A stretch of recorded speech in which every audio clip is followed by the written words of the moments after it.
स्वागत है दोस्तों। आई होप आप सब अच्छे होंगे। तो दोस्तों आज हम बात करेंगे एसबीआई क्लर्क के बारे में। एसबीआई क्लर्क मीन्स चाहे कट ऑफ हो, मिनिमम कट ऑफ हो, मिनिमम क्वालिफाइंग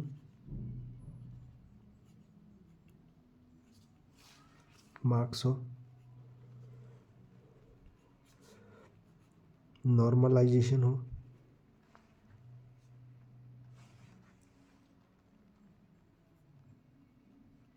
ठीक है, या फिर शिफ्ट 1 हो गया, शिफ्ट 2 हो गया, शिफ्ट 3 हो गया। देखिए दोस्तों, सारा चीज़ का हम लोग बात करेंगे। और यहाँ पे ये वीडियो देखिए, चाहे एक और चीज़ देखा देता हूँ, चाहे एसबीआई क्लर्क कॉल रिकॉर्डिंग,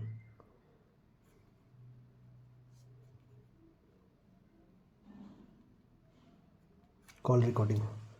देखिए दोस्तों, तो सारा डिटेल हम इस वीडियो में बात करने की कोशिश करेंगे। देखिए दोस्तों, आज 23 अप्रैल था आज, ठीक है। तो जो भाई बहन ट्रस्ट करते हैं तो ही देखें। देखिए दोस्तों, देखिए एक तो देखिए पहली बात, फर्स्ट इम्पोर्टेंट बात आपको बोलता हूँ तो कि एसबीआई को कॉल हमने एक बार नहीं किया मेरे भाई, एक बार नहीं किया। डेली पता नहीं, मैं गिनती भी नहीं किया होगा, ठीक है। तो लगभग 50 बार मैंने दोनों नंबर पे कॉल किया। एक तो कॉल रिसीव किया, ठीक है। आज का जो केस है, ठीक है, कॉल रिसीव किया। जो भाई बहन कॉल रिकॉर्डिंग नहीं देखे आप जाकर देख लीजिए। एक तो कॉल रिसीव किया, तो जैसे कॉल रिसीव किया मुझे समझ नहीं आया, एक्चुअली म्यूट में था, ठीक है। तो अचानक से मैं देखा तो कॉल रिसीव हो गया है।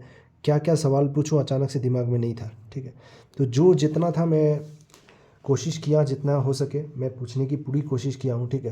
तो इसमें हम लोग मिनिमम कट ऑफ के बारे में पूछे, ठीक है। तो सर ने कहा कि रिज़ल्ट डिसाइड करेगा, जब रिज़ल्ट आएगा तो पता चलेगा, ठीक है। मिनिमम क्वालिफाइंग मार्क्स जब पूछा हम लोग तो बोला कि नंबर ऑफ़ सीट्स पे डिपेंड करता है, नंबर ऑफ़ सीट्स, ठीक है। क्या सच है झूठ है पता नहीं, लेकिन जो है मुझे जो एसबीआई से बात करने के बाद यही पता चला। नॉर्मलाइजेशन के रिलेटेड पूछा, वो भी बोले कि आपको एग्ज़ाम होने के बाद ही पता चलेगा। शिफ्ट 2 मैंने पूछा तो कुछ भाई बहन कमेंट कर रहे हैं कि शिफ्ट 2 क्यों अचानक से शिफ्ट 2 आ गया मेरे दिमाग में। तो ऐसा नहीं कि शिफ्ट 2 के बारे में मैं शिफ्ट 2 को बता रहा हूँ कि बहुत ही टफ था, बाकी शिफ्ट ईजी था, ऐसा कुछ नहीं है। मुझे भी पता है कि बाकी सब शिफ्ट भी टफ है, लेकिन ओवरऑल देखा जाए तो ये सेकंड शिफ्ट जो था, मतलब कंपेयर देखिए लास्ट ईयर भी, उससे भी लास्ट ईयर भी देखिएगा आप, तो सेकंड शिफ्ट ही टफ था। टफ मतलब थोड़ा हल्का सा, डिफ़िकल्टी हर एक लेवल में था, यहाँ पे हर एक लेवल डिफ़िकल्ट था दोस्तों। तो नॉर्मलाइजेशन देखिए अब दोस्तों, ये अपना अपना पॉइंट ऑफ व्यू है। जो मुझे एनालिसिस मिला, जो बात करके पता चला, तो जितना इसका बारे में पता चला कि शिफ्ट 2 जैसे बहुत लोग ये भी बताएं, ऐसा नहीं कि मैं इग्नोर मार रहा हूँ बाकी शिफ्ट को। शिफ्ट 1 भी बहुत टफ था। पर्सनली मेरे भाई एक एग्ज़ाम दिया है तो वो पर्सनली बताया टफ़ है, ये भी टफ़ है। ये नहीं कि मैं किसी को इससे क्या कर रहा हूँ, ये सबसे बड़ा हो रहा है, ये ग्रेटर देन ये है, और ये ग्रेटर देन ये, ऐसा कुछ नहीं है। मतलब डिफ़िकल्टी लेवल हर एक लेवल में था।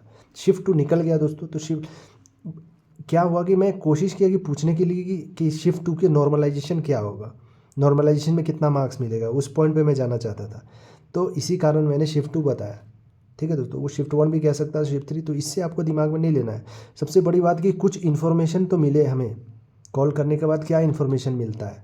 तो आपने देखा होगा कि आज बहुत कुछ जो भी है अपडेट कम से कम तो मिला हम लोगों को कुछ ना। नंबर ऑफ़ सीट्स बताएं, ठीक है, डिपेंड करता है। मिनिमम कट ऑफ पे भी बताया क्या क्या, ठीक है। तो ऐसा नहीं कि मैं फेवर में हूँ सेकंड शिफ्ट के, मैंने एग्ज़ाम दिया, ऐसा नहीं, मैंने एग्ज़ाम नहीं दिया है, ठीक है। जो बात हुआ ऐसा नहीं, सेकंड शिफ्ट ही टफ है, फर्स्ट शिफ्ट भी टफ था, थर्ड शिफ्ट भी टफ था, ठीक है। सब अपने अपने लेवल पे। तो नॉर्मलाइजेशन क्या होगा दोस्तों, कितना मार्क्स बढ़ेगा नहीं बढ़ेगा कोई नहीं बता सकता है, ठीक है दोस्तों। कितना मार्क्स बढ़ेगा, तो इस पे मैं जानना चाहता था कि सेकंड शिफ्ट के बारे में पूछूं, कोई भी शिफ्ट एक एग्जांपल लेके मैं पूछूं उस पर डिटेल में, लेकिन बताए नहीं हो, ठीक है। तो आप आरटीआई लगाइए, आरटीआई से पता चलेगा आपको ज़्यादा क्वेश्चन आपके पास है तो क्या है नहीं है, आप वो रिकॉर्डिंग सुने होंगे तो आपको पता होगा दोस्तों। तो ये जो गलत आप लोग कमेंट कर रहे हैं, ठीक है, ऐसा नहीं है कि मैं शिफ्ट टू के बोल रहा हूँ, शिफ्ट टू मतलब बाकी सब शिफ्ट बहुत ईजी था और ये शिफ्ट टू टफ था, ये मेरा मतलब नहीं था दोस्तों। बस मैं पूछा, एक शिफ्ट लेकर पूछा, मैं सोचा कि कुछ तो मिनिमम क्वालिफाइंग मार्क्स पता चले या हमें नॉर्मलाइजेशन का फैक्टर पता चले कोई भी टफनेस से। तो उस रास्ते पे मैं ले जाना चाहता था जो कॉल रिकॉर्डिंग जब बात कर रहा था दोस्तों, ठीक है। तो दोस्तों ज़्यादा टेंशन मत लीजिए। एक तो देखिए एसबीआई कॉल रिसीव नहीं करती है, बहुत मुश्किल से रिसीव किया, और क्या क्या सवाल है मैं जो कोशिश किया पूछने का। अब देखिए एक बात, ये ऐसा नहीं है कि मैं डेली कॉल रिकॉर्डिंग डाल रहा हूँ एसबीआई क्लर्क का, ठीक है, क्योंकि डेली कॉल करने को मैं डेली करता हूँ लेकिन रिसीव नहीं करते हैं, ठीक है। रिसीव करते तो कुछ ना कुछ एक एक पॉइंट में डिस्कस करता, एक एक सवाल। तो आज फाइनली रिसीव किया तो जो जो मन में था मैंने बोला। तो ये नहीं कि मैं आपको डिमोटिवेट कर रहा हूँ सेकंड शिफ्ट, ये सोचना नहीं है। डिफ़िकल्ट था दोस्तों पेपर, डिफ़िकल्टी था, ओवरऑल डिफ़िकल्टी था। और कट ऑफ पे जो भी है, देखिए दोस्तों कट ऑफ का अगर हम बात करें, कोई सवाल है कुछ भी तो आप कमेंट कीजिए। कट ऑफ पे अगर हम बात करें दोस्तों, तो कट ऑफ अभी तक का जो हमारा जनरल का जो सीन है जो हमने बताया दोस्तों, ठीक है, तो ये 70 के नीचे नहीं गया है अभी तक। ये भी मैं पूछा था कि जनरल का कट ऑफ बताइए ऐसे वैसे, इसके बारे में पिछले 5 ईयर से ऐसे मैंने पूछने की कोशिश किया। मुझे लगा कुछ रिस्पॉन्स मिले तो इस पे भी जाऊँ, ठीक है। तो इसका कोई रिस्पॉन्स नहीं मिला कि क्यों ऐसा हो रहा है। तो उनका कहना था, आप ध्यान से रिकॉर्डिंग सुनिए, आपको कुछ ना कुछ अपडेट मिलेगा दोस्तों, ठीक है, वहाँ पे, ठीक है। तो बात हो गई, वो बहुत बड़ी बात है दोस्तों, इतना सवाल हो गई, वो बहुत बड़ी बात है। अब लोग कह रहे हैं कि व्यूज़ के लिए कॉल करते हो यार, ये वो।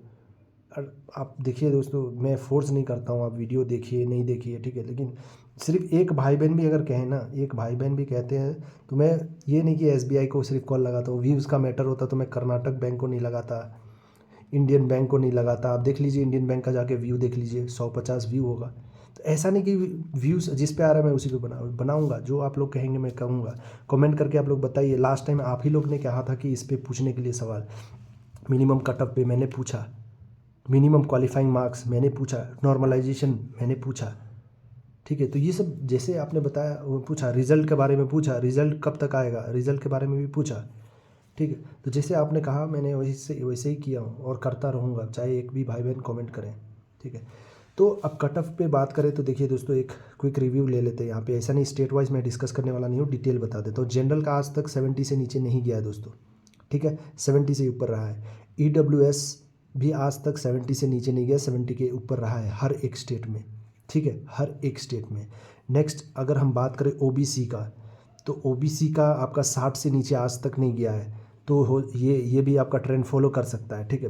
देखिए टफनेस जो था डेफिनेटली प्रीवियस ईयर से टफ था, वैकेंसी प्रीवियस ईयर से ज़्यादा है, ठीक है, 14,000 ज़्यादा है। अब वो एसबीआई डिसाइड करेगी, मैंने उसमें भी पूछा कि मिनिमम क्वालिफाइंग मार्क्स क्या, एसबीआई डिसाइड करेगी क्या करेगी। तो आपने रिप्लाई जाकर सुन सकते हो, वहाँ पे ध्यान से सुनिए, आपको समझ आ जाएगा।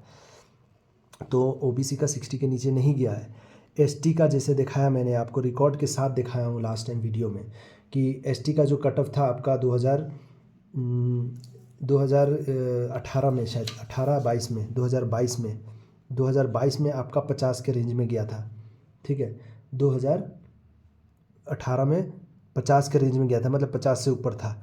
दूसरा हमें देखने को मिला कि यहाँ पे एससी का भी देखने को मिला कि एसटी एससी का भी 50 के ऊपर गया था, ठीक है। उसके बाद एससी का 60 के ऊपर था शायद, मोस्ट कोई कोई स्टेट में 60 भी था, कोई कोई स्टेट में 50 भी था। तो ये फ्लक्चुएट हो रहा था, ठीक है, 50-60 कुछ भी हो रहा था, तो स्टेट टू स्टेट वेरी कर रहा था, ठीक है। तो दोस्तों अगर हम बात करें, जनरल का हो गया 70 के नीचे अभी तक नहीं देखे, ईडब्ल्यूएस का 70 के नीचे नहीं देखे, 70 के ऊपर ही देखे हैं, ओबीसी का 60 के नीचे नहीं देखे हैं, एसटी एससी का मतलब 50-60। और एक बात, 2018 का अगर बात करें तो यहाँ पे एसटी का सिचुएशन था, यहाँ पे एसटी का जो कट ऑफ था दोस्तों, ये 44.25 गया था। कहाँ पे गया था? हरियाणा में, मैंने बताया था आपको, हरियाणा में। वैसे ही सिर्फ हरियाणा में ये एसटी का हो गया, एससी का भी आपका गया था, ये एसटी का हो गया, एससी का आपका गया था 44.25। तो ये 40 के रेंज में भी गया है। तो अब बताइए, एक बात मैं सिंपल सा आपको बताता हूँ, एसबीआई का यदि अगर कोई कट ऑफ बता रहा है एसबीआई क्लर्क का, ठीक है, क्लर्क मीन्स, तो जो भी बता रहा है, चाहे मैं बताऊँ या कोई भी बताए, मैं अगर कह दूँ कि जनरल का कट ऑफ 70 से नीचे कभी नहीं गया, इस बार भी नहीं जाएगा, तो हो सकता है ये पॉसिबिलिटी है, नहीं जाएगा। लेकिन एसबीआई सरप्राइज़ है, ये चीज़ आपको याद रखना है, कुछ भी कर सकती है एसबीआई। एसटी का कट ऑफ 40 भी गया है, तो आप सोच सकते हैं कि 40 गया है। लास्ट ईयर तो 60 था हर एक स्टेट का, क्यों क्यों 60 था, 40 क्यों नहीं गया? तो एसबीआई अपना मर्जी अपने स्टेट में अपनी मर्जी से दे देती है कुछ भी। तो एसबीआई कुछ नहीं है अभी पता, कहीं भी कोई भी स्टेट में कट ऑफ कुछ भी जा सकता है। तो ये चीज़ सस्पेंस में है दोस्तों, तो ये चीज़ में आपको डिमोटिवेट नहीं होना है। और नॉर्मलाइजेशन में कितना मार्क्स बढ़ेगा, ठीक है, नॉर्मलाइजेशन में कितना मार्क्स बढ़ेगा, क्या होगा नहीं होगा, वो कोई नहीं बता सकता यूट्यूब पर, कोई नहीं, ठीक है, कोई नहीं बता सकता कि इतना बढ़ेगा इतना घटेगा, ठीक है। पर्सनल एक्सपीरियंस बस शेयर कर सकते हैं, वो भी अगर आप पर्सनली एग्ज़ाम दिए, अगर आपने 50 अटैम्प्ट किया आपको 56 मिल गया, या 70 अटैम्प्ट किया 76 मिल गया, तो हाँ 6 मार्क्स आपको ज़्यादा मिला है नॉर्मलाइजेशन के तौर पे, एक्यूरेसी के हिसाब से। लेकिन यही सब बात है दोस्तों। तो एक्चुअली नॉर्मलाइजेशन के बारे में कोई नहीं बता सकता एग्जैक्टली क्या है, एसबीआई खुद जानती है। तो इसलिए मैं कह रहा हूँ, अगर आपका कुछ भी अटैम्प्ट है, 60 अटैम्प्ट है, 70 अटैम्प्ट है, 67 अटैम्प्ट है, जो भी मैंने इस पे डिटेल में वीडियो बनाया कट ऑफ पे, आप जाकर देख लीजिए, आपको पता चल जाएगा। तो cut off will be decided by SBI, कोई और डिसाइड नहीं कर सकता है, ना कोई यूट्यूबर कर सकता है, ना कोई कर सकता है, ठीक है दोस्तों। तो ये पॉइंट आपको नोट करना है, ठीक है। तो ये जो 70 का सीन है, एसबीआई चाहे तो 65 कर दे, 60 करते हुए, एसबीआई की मर्जी है, वो एसबीआई रिजल्ट के समय में बताएगी, अभी कुछ नहीं बता सकते हम लोग, ठीक है दोस्तों। तो टेंशन ना ले, चाहे आपका पीडब्ल्यूडी का भी बात करें, पीडब्ल्यूडी भाई बहन भी हैं, ठीक है, पीडब्ल्यूडी भी हो गया, आपका एक्स सर्विसमैन हो गया, ये भी सीन आपका 40 से नीचे नहीं गया है, 40 के ऊपर ही रहा है अभी तक, ठीक है। तो कुछ भी हो सकता है दोस्तों, तो आप इसके लिए रेडी रहिए, पॉजिटिव रहिए, मेहनत करते रहिए। तो ये एक मैं लेके आया, क्योंकि बहुत सारे कमेंट आ रहे थे, इस पे कमेंट आ रहे थे, कमेंट पे कमेंट, तो ये एक्चुअली शिफ्ट टू कर कर, तो वो एक्चुअली जो भी है दोस्तों, मैं रेंडमली निकल गया शिफ्ट टू, ठीक है। टफ था शिफ्ट टू, क्योंकि कॉल जो आए थे हमें, मेरे को जो शिफ्ट टू वाले भाई बहन बहुत सारे कॉल किए थे जीके में, जिनका 5 अटैम्प्ट है, 6 अटैम्प्ट है, किसी का 3 अटैम्प्ट है, किसी का 7 अटैम्प्ट है, मतलब ये है। अब यहाँ पे भी ऐसा नहीं कि यहाँ पे अटैम्प्ट ज़्यादा है, यहाँ पे भी 7 है, किसी का 5 है, यहाँ पे थोड़ा ज़्यादा अटैम्प्ट हुआ है, जो पर्सनली 15 है, किसी का 17 है, ऐसा है, ठीक है। तो ऐसा नहीं कि मैं ये कर रहा हूँ कि सेकंड शिफ्ट वाले यार ये बहुत टफ था, बाकी सब इजी था, आप लोगों का सिलेक्शन नहीं होगा। मैं कोई डिसाइड करने वाला नहीं हूँ आपका सिलेक्शन, मैं बस बता रहा हूँ आपको। तो हमारा कॉल करने का मकसद था दोस्तों, और आपने आप जैसे कमेंट किए थे, मैंने उसी पे सवाल पूछा हूँ। अगर आप लोग कुछ और चाहते हैं, तो अगर एक हफ्ते के अंदर फ़ोन उठा लें, तो ज़रूर आप लोग जो बोलेंगे वो कोशिश करेंगे सवाल करने का। आप ही एक बात बताइए दोस्तों, यूट्यूब पर कोई आपका कमेंट देखकर कोई एसबीआई को कॉल करके पूछा है? आप खुद से ये सवाल पूछिए ना। आजकल किसी के पास इतना टाइम नहीं है दोस्तों। तो आप कह रहे हैं व्यूज़ के लिए होता तो मैं दूसरा बैंक को क्यों फ़ोन करता यार? डायरेक्ट जिस पे आ रहा है इस पे 5-5 मिनट में इस पे ही वीडियो डालता, फेक कॉलिंग बनाता, फेक कॉल रिकॉर्डिंग बनाता, ये वो क्यों आप लोगों को झूठा झूठा इसमें रखूं दोस्तों? ऐसा नहीं है, मैं ये नहीं करूँगा, कभी नहीं करूँगा कि झूठा रिकॉर्डिंग कर दूँ, ये कर दूँ, ठीक है। नहीं तो डेली मैं एसबीआई पे ढालूंगा, डेली मेरे को मालूम है 5 के व्यू आ जाएगा एसबीआई क्लर्क पे, SBI clerk call recording, SBI clerk call recording daily. तो डेली नहीं रिसीव कर रहे हैं तो कैसे ढाल सकते हैं? तो जब रिसीव करते हैं, बात होता है, तो मैं अपलोड करता हूँ दोस्तों, ऐसा नहीं कि फेक कॉलिंग डाल दूँ, ठीक है। तो दोस्तों टेंशन मत लिए। और रिज़ल्ट का जो भाई बहन पूछ रहे हैं, रिज़ल्ट का देखिए टाइम जो है आपका 1 से 1.5 महीना, ठीक है, 1 से 1.5 महीना आप समझ सकते हैं, ठीक है। 3 वीक्स जो मेरा प्रिडिक्शन रहता है हमेशा, 17 से 22 दिन जो हमेशा मैं बोलता हूँ, क्योंकि इसके इसके बेस पे बहुत बार रिज़ल्ट आउट हुआ है, most of the time out होता है। बाकी आपका 35 डेज़ हो गया, 55 डेज़ हो गया, 60 डेज़ हो गया, अनएक्सपेक्टेड है। और एसबीआई क्या है, 10 दिन में भी रिजल्ट दे देगी, आपने पीओ में तो देखा ही है एग्जाम्पल। तो एसबीआई सरप्राइज़ है मेरे भाई बहन, सरप्राइज़ है। तो पॉजिटिव रहिए, ठीक है। मैं आप लोगों के हिसाब से चल रहा हूँ, ठीक है, ऐसे नहीं कि जो मन में आ रहा है बोल रहा हूँ। आप लोग जैसे बोले थे उसी के बारे में मैंने पूछने की कोशिश की, ठीक है। तो बाकी जो भाई बहन आप जो समझते हैं समझ सकते हैं, व्यूज़ के लिए वीडियो है या कुछ भी, आप बेहतर समझ रहे हैं जो जान रहे हैं। तो देखिए दोस्तों, ऐसा आप लोगों के साथ ये नहीं करूँगा, धोखेधारी नहीं करूँगा कि झूठ मूठ का वीडियो डाल दूँगा, ठीक है। डेली रिकॉर्डिंग, फेक रिकॉर्डिंग करके दोस्त को कॉल लगा के डाल दूँगा। आप नंबर भी मैं इसलिए दिखा देता हूँ, आप टाइम दिखा देता हूँ, डेट दिखा देता हूँ, ताकि आपको लगे कि हाँ आज का ही कॉलिंग है। तो दोस्तों फेक करके कुछ नहीं है, बुरा करके मेरा ही बुरा होना है, मैं जानता हूँ ये, ठीक है। तो बुरा कभी नहीं करूँगा, भले ही एक भाई बहन है जो भी है। और बहुत सारे अलग अलग बैंक को भाई बहन ने कहा था कॉल करने के, लेकिन भाई सॉरी, लेकिन सेंट्रल बैंक ऑफ इंडिया का कॉल नहीं हो पा रहा है, ठीक है। तो सॉरी जो भी भाई बहन इसके बारे में बोले थे, तो कोशिश था, इसका कॉल नहीं हुआ। चलिए फिर मिलते हैं नेक्स्ट वीडियो में दोस्तों। कोई डाउट हो तो कमेंट कीजिएगा। All the best.